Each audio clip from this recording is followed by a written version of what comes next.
कुदरत के दो नियम हैं, या तो देकर जाओ या सब कुछ छोड़कर जाओ।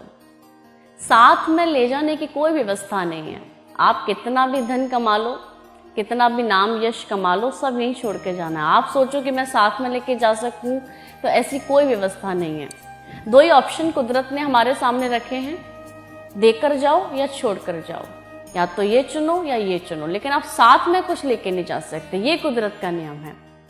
एक बार की बात है कि एक छोटा सा बच्चा नंगे पांव धूप में फूल बेच रहा था।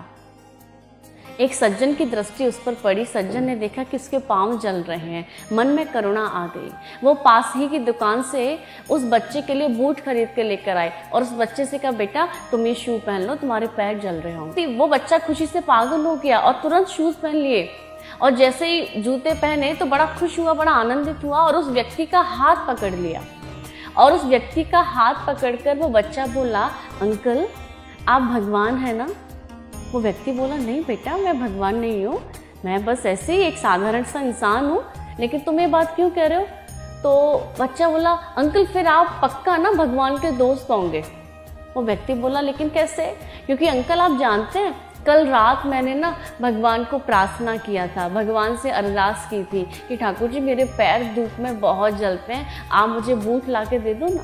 मैंने कल ही प्रार्थना की थी और देखो आज आप मेरे लिए शू लेकर आ गए। उस व्यक्ति की आंखों में ये सुनकर आंसू आ गए और उस व्यक्ति ने मन में सोचा कि देखो भगवान का दोस्त बनना ज़्यादा मुश्किल नहीं है। जब आप किसी की सहायता करते हैं तो आप श्री ठाकुर जी के मित्र होने का कार्य ही आप कर रहे होते हैं। देखिए परमात्मा अकेले समर्थ होता है सबकी सहायता करने में, आप ये बात ध्यान रखिए।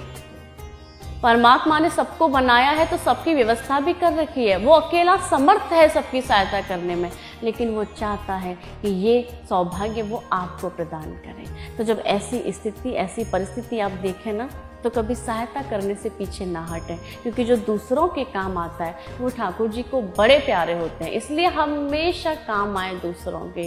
ये शरीर परोपकार के लिए बना है। देखिए नदियाँ कभी अपना जल नहीं पीती हैं, वृक्ष कभी अपना फल नहीं खाते। एक मानव ही है जो केवल और केवल अपने विषय में सोचता है। तो आपको सेल्फिश नहीं होना है, आपको सबके लिए काम करना है। आपको परोपकार की भावना को लेकर अपना जीवन